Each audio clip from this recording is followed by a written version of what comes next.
자, 여러분, 오늘은 탈달러화에 대해 이야기해 보겠습니다. 우리는 세계 무역뿐만 아니라 통화 시스템 자체의 분화를 목격하고 있습니다. 워싱턴이 무역 전쟁을 시작했을 때 미국 주도의 질서가 얼마나 불안정한지를 전 세계에 일깨워 주었습니다. 모든 것이 4년 안에 바뀔 수 있습니다. 아니, 사실 내일 당장 모든 것이 바뀔 수도 있습니다. 바로 그 점이 새로운 무역 체제가 얼마나 불안정한지를 보여줍니다. 가장 큰 처벌을 받는 쪽은 중국입니다. 오늘 상황은 그가 전화했는가 안 했는가 하는 식의 외교적 협의로 변질되었습니다. China's embassy just said they are not having any talks on tariffs and that the U.S. should stop creating confusion. Now, just a bit of a reminder, this Time magazine piece came out literally at 6 a.m. this morning. It was an interview with President Trump. That interview, though, took place apparently on Tuesday. So here we are on Friday. The one thing that has been consistent thus far is that China, at least publicly, has said that there have been no talks. 여러분이 중국이라고 상상해보세요. 미국이 그런 일에 대해 거짓말을 할 수 있다면 당신은 뒤통수를 조심해야 합니다. 관세가 결국 인하될 것이라는 보장은 없습니다. 미중 무역은 영원히 분리될 수 있으며 마찬가지로 중국이 달러 시스템을 영원히 사용할 수 있을 것이라는 보장도 없습니다. 스위프트와 월겨 같은 거대 금융기관들은 궁극적으로 워싱턴의 영향을 크게 받습니다. 중국이 작년에 사우디아라비아에서 미국 달러 표시 채권을 발행한 데에는 이유가 있습니다. 그들은 중국 경제의 신뢰도를 시험했고 그 결과는 압도적이었습니다. 베이징은 20억 달러어치의 달러 표시 채권을 발행했고 400억 달러 상당의 채권 수요를 확보했습니다. 이를 통해 중국은 당시 미국 재무부와 거의 같은 금리로 차입할 수 있었습니다. 중국이 붕괴한다는 서사에도 불구하고 세계 경제는 전반적으로 중국의 부채를 상환할 수 있다는 신뢰를 더 많이 얻고 있습니다. 이는 미국과의 무역이 중단되더라도 중국이 달러에 접근할 수 있다는 것을 보여주는 매우 중요한 시험입니다. 이는 베이징이 워싱턴과의 금융 및 경제적 데커플링을 지속할 수 있다는 자신감을 부여합니다. 게다가 중국은 전 세계를 상대로 더 많은 부채를 발행해왔습니다. 중국 기업과 중앙정부 모두 막대한 채권 발행자였습니다. 상황이 얼마나 미쳐가는지는 다음과 같습니다. 신흥시장에서 발행된 달러 및 유로 채권의 거의 절반에 달하는 약 70억 달러의 어치를 중국이 발행합니다.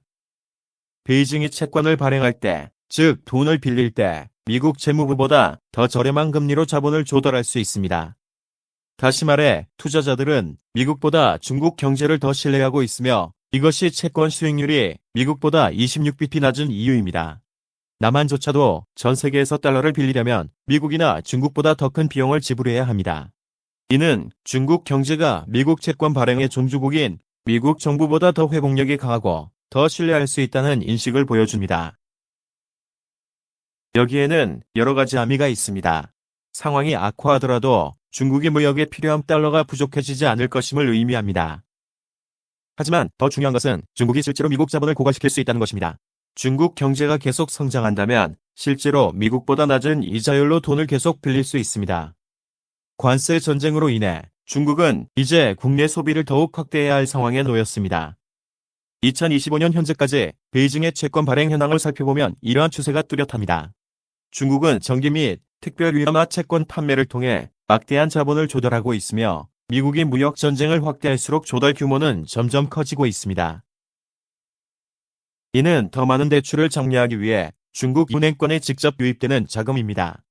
소비자와 지방정부 모두를 위한 경기 부양책으로 사용되는 자금입니다. 하지만 중국의 차익 금리에 주목해야 합니다. 중국 5년 만기 국채 금리는 1.45%에 불과하지만 미국 5년 만기 국채 금리는 거의 4%에 달합니다. 베이징은 미국보다 거의 3배 저렴하게 자금을 조달할 수 있으며 시장도 이를 인지하고 있습니다. 바로 이러한 이유로 중국은 유로화 시장에서도 미국 국채보다 저렴한 금리로 자본을 조달할 수 있습니다. 이는 중국이 당분간은 항복을 선언하지 않을 것임을 다시 한번 확인시켜 줍니다. 미국은 왜 더 높은 금리로 돈을 빌리는 걸까요?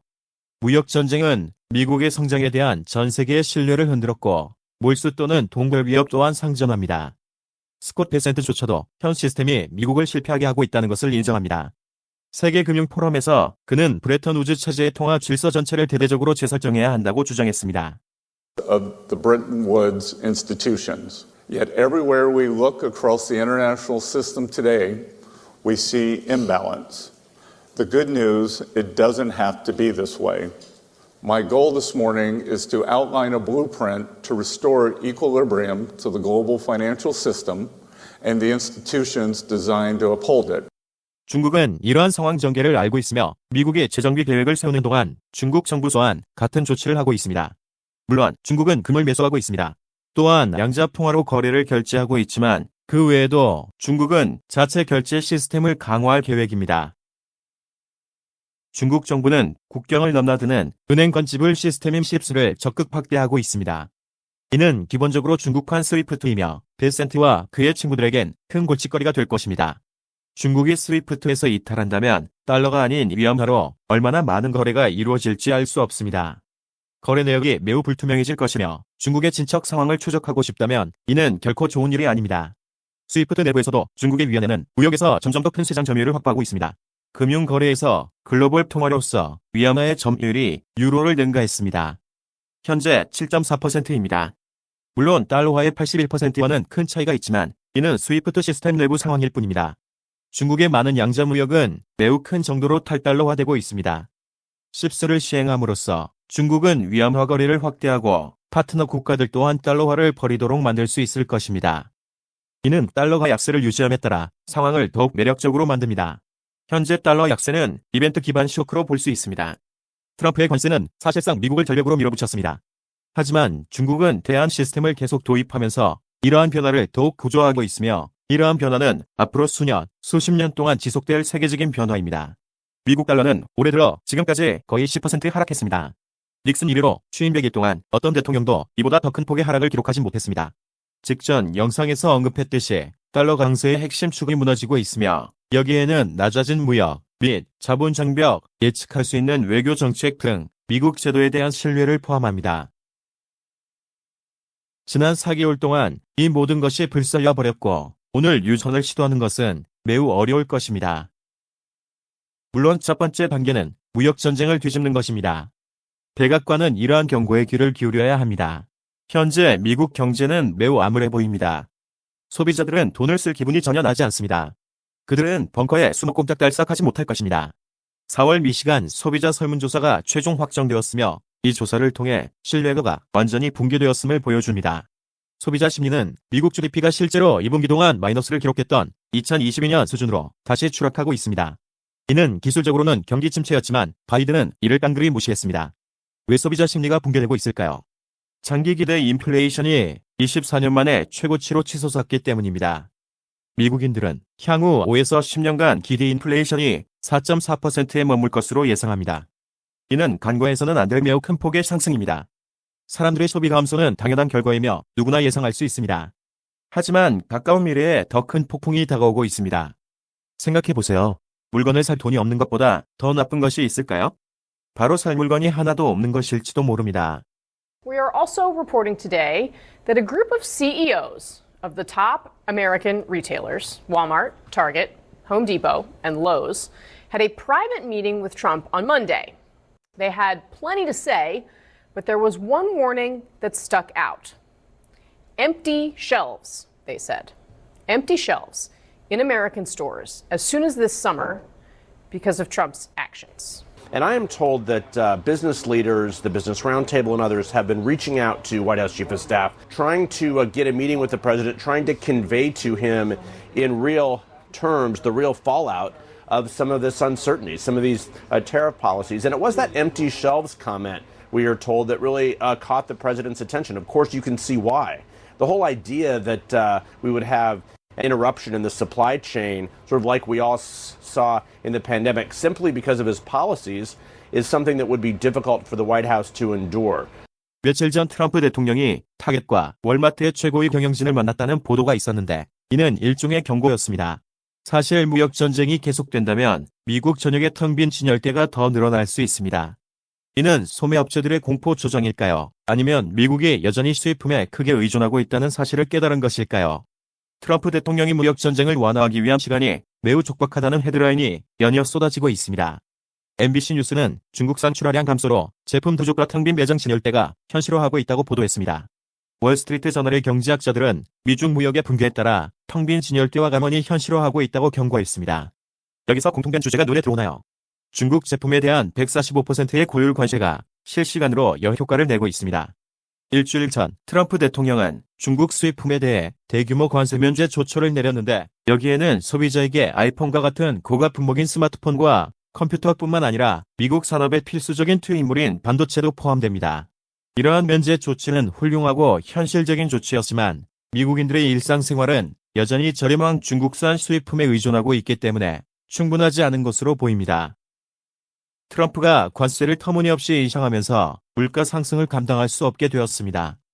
중국 공급업체들은 돈을 벌 수 없게 되자 미국으로의 수출을 중단했고 이는 심각한 문제입니다. 다음은 이러한 위기 상황을 극명하게 보여주는 차트입니다. 일부 관세 면제에도 불구하고 엄청난 규모의 관세가 여전히 부과되고 있습니다. 공산품은 약 500억 달러, 섬유 및 의류는 430억 달러, 가구는 180억 달러에 달합니다. 이러한 제품들은 미국 소매 업체에서 많이 판매되고 있으며 월마트만 해도 수입품의 60%가 중국에서 생산됩니다. 심지어 장난감과 의류 가격도 이전보다 훨씬 오를 것입니다. 이것이 일반 시민들에게 어떤 이득이 될까요? 전혀 아닙니다. 트럼프가 얼마 전에 한 일은 중국에서 미국으로 향하는 수많은 화물 운송을 취소한 것입니다. 많은 선박과 항공기 화물은 이미 중단되었습니다. 왜냐하면 그것은 단지 아무런 경제적 의미가 없기 때문입니다. 수입상들은 해당 재화를 사지 않을 것입니다. 왜냐하면 145%의 관세를 소비자에게 전가할 방법이 전혀 없기 때문입니다. 상상도 할 수 없는 일입니다.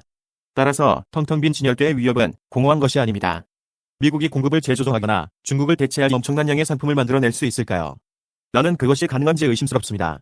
아폴로에 따르면 현재 중국에서 미국으로 향하는 컨테이너가 급격히 감소하고 있습니다. 단 일주일 만에 공급량이 거의 50%나 감소했습니다. 이 데이터는 우리가 알아야 할 모든 것을 말해줍니다. 이러한 상황이 오래 지속될수록 소매 업체들은 판매할 상품이 부족해질 것입니다. 수요가 비교적 일정하고 공급이 부족하면 가격이 상승하게 됩니다. 같은 액수의 돈이 줄어든 수입 재화나 사라진 수입 재화를 쫓는 것과 같습니다. 무슨 말인지 아실 겁니다. 실수하지 마십시오. 카테고리별 모든 품목에 대한 공급의 중국 의존도는 실제 상황입니다. 이 차트는 미국의 중국산 제품 의존도를 보여주는데 위로 갈수록 의존도가 높아집니다. 미국으로 수입되는 전자레인지의 90%가 중국에서 생산되었습니다. 램프, 비디오 게임 콘솔, 선풍기도 마찬가지입니다. 장난감, 주방용품, 섬유 제품의 75%, 그리고 대부분의 섬유 제품이 모두 중국에서 생산됩니다. 서둘러 이 제품들을 대체하려고 한다면 행운을 빕니다. 미국의 대규모 무역 사태가 발생할까요? 그러지 않기를 바라지만 해결책 없이 날이 갈수록 위협은 더욱 현실이 되고 있습니다. 그러니 여러분, 조금만 더 견디시고 충격에 대비하세요. 여러분의 생각을 알려주세요. 중국은 미국보다 더 저렴한 달러를 계속 빌릴 수 있을까요? 그리고 월마트는 곧 더 많은 공급 부족 사태를 겪게 될까요? 아래 댓글로 알려주세요. 안전 유의하시고 좋아요 버튼을 눌러주시고 구독해주세요. 이 혼란스러운 시기를 헤쳐나가는 동안 함께해요.